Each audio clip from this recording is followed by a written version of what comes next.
today's topic, a reliable foundation, data quality for driving insightful business decisions. Our presenter today is Jeff Knotts. Jeff is the Director of Solutions Consulting for Utopia, spends a good deal of time with customers in Utopia Labs. He has a great deal of experience in data and data quality, how to get your data clean and keep it clean, so I'm sure he'll provide us with a great presentation today. So with that, Jeff, I'll hand it over to you. Data quality and how it affects your business decisions and where it can actually cost you with the inability to pay attention. So, what I first thought we would do is talk about what is the acceptable definition of data quality, and as you can see on my screen, it tells you that one of the acceptable definitions of data quality is the health of business data in terms of completeness, consistency, conformity, the number of duplicates, and compliance to business rules. Now, if you don't pay attention to your data quality and have any sort of data governance program in place, some of the things you're going to run into is you're going to, as you can see by the graphic, you're going to end up leaving money on the table because you're going to have inconsistent customer information, inaccurate reporting. You will be carrying excessive inventory because you don't know that you have excessive inventory. You'll be sending out inaccurate bills and payments, and you're going to be making poor decisions for poor data, and that's going to cause you to leave money on the table. It's going to cause you to annoy your customers. When somebody calls in and starts telling you their problem and you don't know that they have 4 lines of business with you, and you don't treat them with the priority that they need to be treated, they may look elsewhere for their business. When we talk about data quality management, I'm going to throw out a phrase that I'm sure you've heard many times, and it's people, process, and technology. But with data quality, that's exactly the way that you achieve quality data. People come into play because there are business owners that know the data, they know the rules. There are people that own the rules, that own the data, but may not know all the rules, and there are people that own the system. All of these have to come together so that somebody has decision-making ability. Somebody owns the data and the rules, and it breaks the ties when it comes to any sort of discussion on which rules should win. Looking at the process, what is the process for entering in a customer or a material or a vendor or an item into your management system? Is this process unwieldy? Is it unused? Is it circumvented? Are people going into a form for a phone number instead of that the form forces them to put a phone number in and they put all 9? They're following the process and the data quality rules as stated, but they're not complete enough to make sure the data is actionable and useful for its business intent. Finally, there's technology. And many people out there and many vendors will come and try to sell you technology as the panacea. It will fix everything for you. You just push the button. That's not the way it works. Technology is part of this data quality management process, along with the people and the process. The technology enables the people to facilitate better data quality and management. It needs to be useful. It needs to be usable. Finally, during a data quality management initiative, you want to clean the data up front. Get your data in a known state, and then you want to make sure going forward that you keep it clean to continue to be able to address your needs of your inventory and your customers and your business decisions, and know that you can make business decisions accurately and intelligently and with confidence.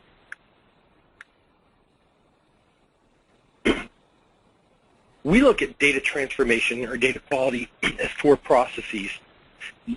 Every one of these processes are not always used, but they are the main processes. They're cleanse, create, consolidate, and classify.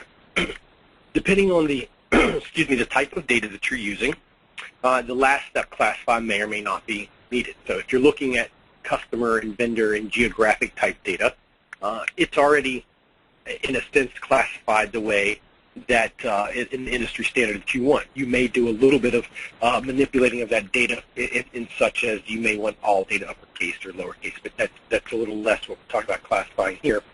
We'll get to that point. But you want to cleanse the data. You want to parse the data to its appropriate attributes and understanding. If you have, say, in a customer data field, you have an email field that's got email and a date in it, You want to be able to action on that date, but you can't if it's in the wrong field. You need to be able to pull that data out, parse it, and put it in its appropriate place so you know how to action it. You're going to enrich the data where you can. Customer type data, you're going to enrich with things like zip plus fours, latitude, longitude, maybe a pen phone number. With things like items and materials, you're going to add the different attributes and the sizes and the weights and that sort of information to it. And you do all of this for a final important part of this data quality process, which is the consolidation or deduplication. You want to make sure that you have single views of all of your customers, vendors, and inventory. You want to make sure that you're not carrying multiple bearings on the shelf because you have to have certain stock on the shelves, but you only need one and you have 5 because they're different prices. So you want to be able to consolidate that information and be able to action on it. And you will, 2 things, you will increase the ability of your folks that manage your inventory to manage it better and understand what they have and where it is, and they'll have the ability to manage more types of inventory once you get rid of the duplicate issues. Finally, if it is something like MROs or non-vendor customer data, you classify the data to whatever final standard you want. Now remember, you've broken it apart, you've cleansed it, you've standardized it, you've enhanced it. Now you want to represent it for whatever standard you need. Some of them can be like the UNS, TSC, ETOD, and different sort of standards that are in the marketplace. Once you've done your cleansing, parsing, standardizing, then you actually reformat to the final destination. This is a bit of the process that you go through, and it is sort of this is a standoff process where data is sent somewhere and it's actually processed through the methodology. In a homegrown data governance process, this is a circle. The data, you're always receiving data, you're always going through this process. Data quality is never a one-and-done type deal. You cleanse the data up front, and you have to continue to do this over and over. Now, when you continue to do it over and over, there's a couple of different ways to manage that. You can take all new records periodically and run them through a process, or you can do it at the capture of data and run the process. The process is the same no matter how you do it for the most part. You're receiving data. You're going to analyze the data. So if it's an initial introspection, an initial cleansing, you're going to analyze the data. You're going to find out if the data is complete, is it fit for use, do we have the right data, do we have enough of the data. If it is something that's other than customer, vendor, or geographic type data, that a taxonomy and set of business rules are not created, then you want to do that. And you do that by doing analysis of the data, looking at the different pieces of the information, and having a tool that helps you create the rules that will standardize, cleanse, and parse that sort of data. Again, if it's customer vendor data, there are tools in the marketplace that provide pre-built rules that you utilize to do that cleansing, standardization, and duplication. During that process is when you enrich data, either by using programmatic enrichment, looking up tables, adding, appending information, doing web searches, any number of different things, depending on the type of data it is and the availability of data out there to enrich it. Finally, after you've classified it and enriched it, you're going to translate it, and you validate the data and enter it into your system or pass it back to your customer if you're doing it as an outsource. The first part of that process we talked about is doing the assessment. You need to take the data and understand what's in there. You need to understand the completeness, consistency, conformity, and how much duplication of the data. In order to scope the effort involved, you need to understand the issues. You can't understand the issues unless you do some analysis and assessment. You want to make sure that the data in the field is the right data. You want to understand that it's in a consistent format. So even though you may have a phone number field that has 100% phone numbers in it, if they're in 27 different patterns, that will make you struggle if you're trying to do any sort of programmatic search of data. If you're keying into a field and you don't know the different patterns of the data, so you need to get that data consistent and formal.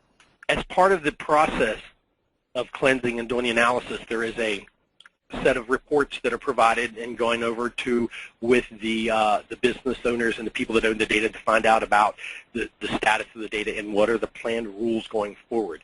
At this point, you have a team to sit down and figure out what are going to be our data standards, what are going to be the rule standards, and then you move forward through the process with that. Here's some data, the customer type data. If you look at this, you might be able to look at this and figure out that these are all the same person, quite potentially. However, there's some inconsistencies here, but if you look at them, you have the first couple records there that look like they're the same person. They look like they have the same address. It's represented a lot differently. It would be a little hard by doing searches on this data to find out if they're the same, if you don't have any sort of technology involved with you to help you standardize values so that you're looking at it in the right way. So as you go through here, we'll talk about these challenges. Certainly, what I'm going to tell you is that the technology that you use and the process you use will help you identify that these are all the same customer. And that way you can then harvest all of their transactional activities and find out what the value of this customer and what the history of this customer is, no matter where they were your customer. So if you look on the left-hand side here, you'll see that this is the representative of an input record. And after it's gone through some data cleansing, parsing, and normalization, which is the first step, is identifying the data, the type of the data, putting it in the right field, and then standardizing. If you look on the right-hand side, that's an example of where it has taken that data. It has also done some enhancement. It figured out that Margaret was a female, and it gave her a salutation of a Ms. It broke the different pieces of her name out. It also did something, appended something called match standards. This is a trick that's used in technology to make sure that you capture people and places and things, even if they have nicknames. So acceptable nicknames for Margaret are Maggie, Peg, and Peggy. So if we have a Peggy Klein or a Maggie Klein, we won't kick that out. We'll make sure we compare other pieces of data when it comes to that to see if there are other relative data that match, an address, a name, a phone number, social security number, something like that, that we can say that they're the right person. So if you remember the example that I showed you a moment ago, I had 4 different individuals and they had 3 different addresses. By using another bit of information, we'll be able to identify them as a single person. So the first part is get all the data in the right place and then start comparing it.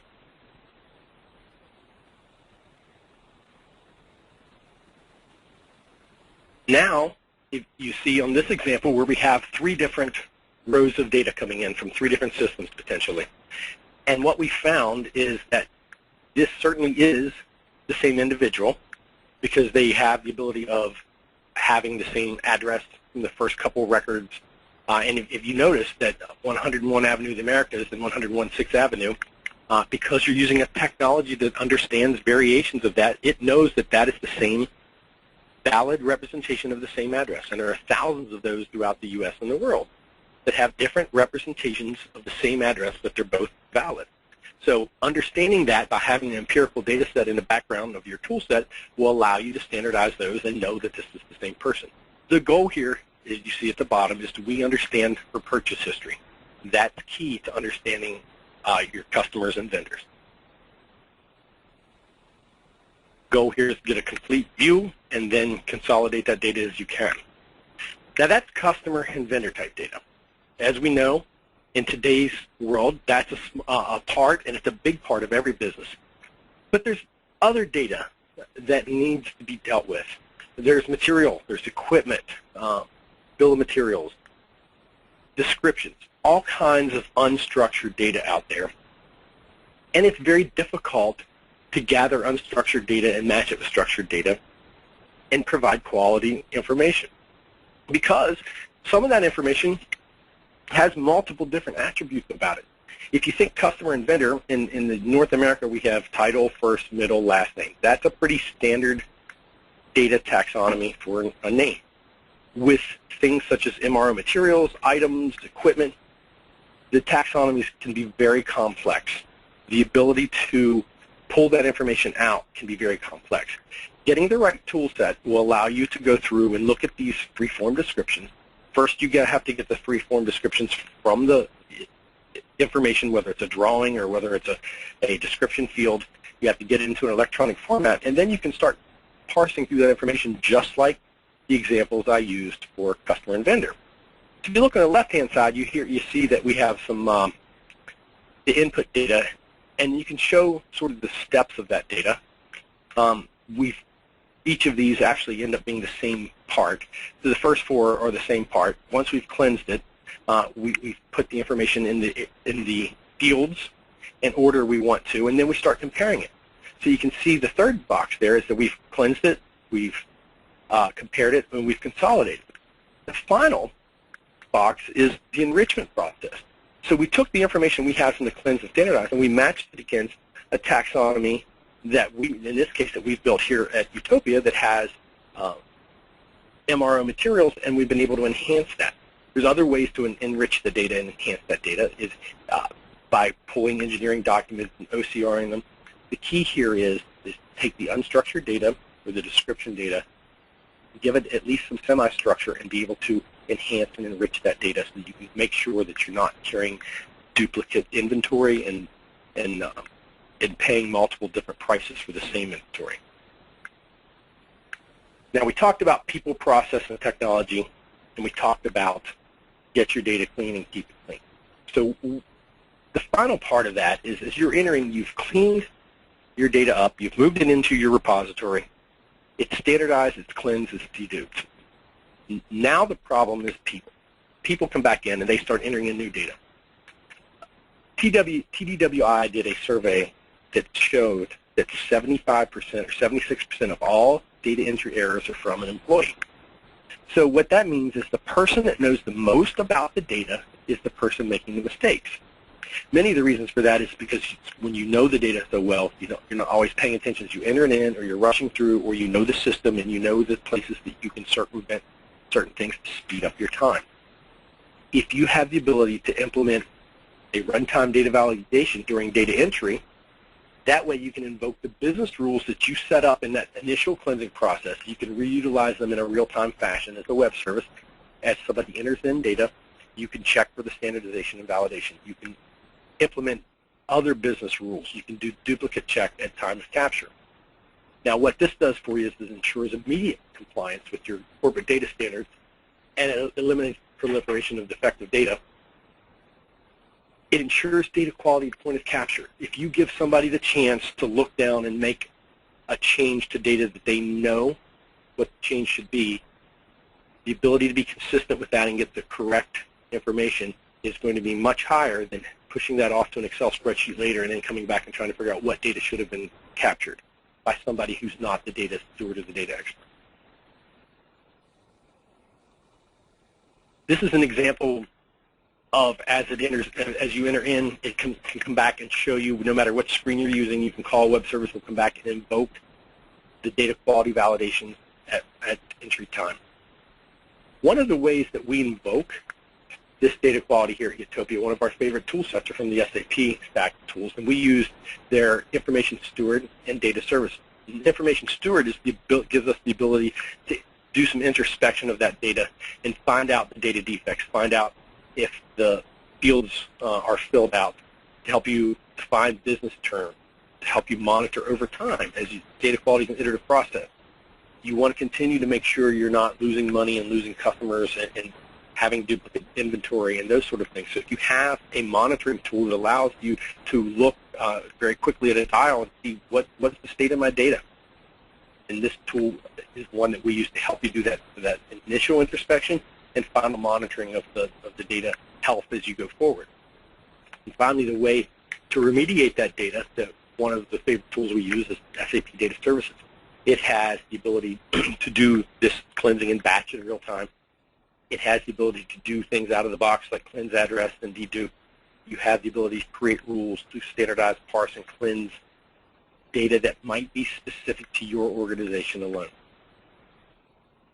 So that is my overview on the data quality today and the issues that the businesses will face and some of the pitfalls of not dealing with them. So I'd like to open it up now for questions. So the floor is now open for questions. Jeff, we did get one during the presentation. We can start with that. When should a company embark on a data initiative project? Today. the short answer. You always, data drives the business. If you have not done a data quality initiative, there are many compelling events that can happen. You're migrating to a new system from your legacy system. So you have to get a handle on the quality of your data so you know what to move and how to move it.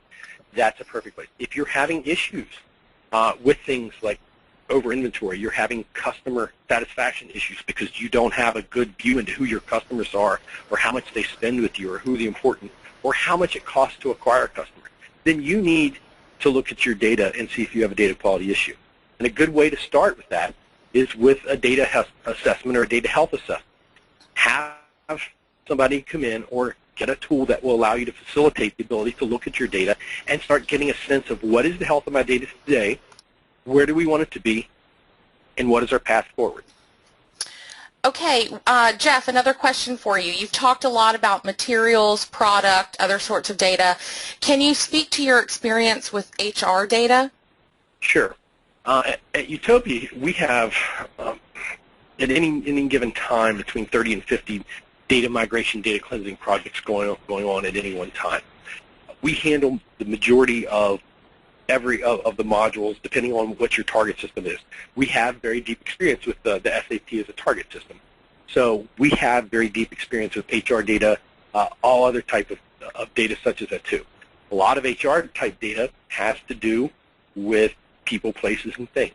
So there's a lot of out-of-the-box algorithms to help you figure that out. Figure out an employee's been here 2 or 3 times before this, or they have applied for a job a number of times, and maybe there's some fraud involved and they're using different addresses and different pieces of information. Will help you flag those sort of things. But with HR data, it's no different. The data elements aren't much different than just about any other sort of data. The goal is a little different of what you're trying to find out, though. Hope that helps. Okay, so after you clean your data, Jeff, once you're done and you feel confident that you've got it to the level you want it, how often do you revisit data quality? So data quality should be part of every front-end system you have. You need to go back and look at data at least every 6 months to make sure that things haven't aged. The TDWI survey that I talked about earlier also told us that if you do nothing with your data, in 6 months, 20% of your data will be defective in some manner. It might be a simple thing that if it's a customer address and they change the street name, it might be something simple like that. But if you don't do anything, your data is going to age over time. So at least every 6 months, you should have a monitoring process in every day to know where your data stands. If you don't have that, then at least every 6 months you should be running all of your data through your data quality rules to make sure nothing has aged or changed or broken the rules since then. Okay, well, it looks like that's all of our questions, Jeff. So thank you very much for taking time out to walk us through data quality today. I'd like to thank as well all of you who took time out of your busy days to join us. I hope you found the presentation useful. If you'd like to learn more about Utopia as a company, please visit our website at www.utopiainc.com. Look forward to you guys joining us on our next webinar.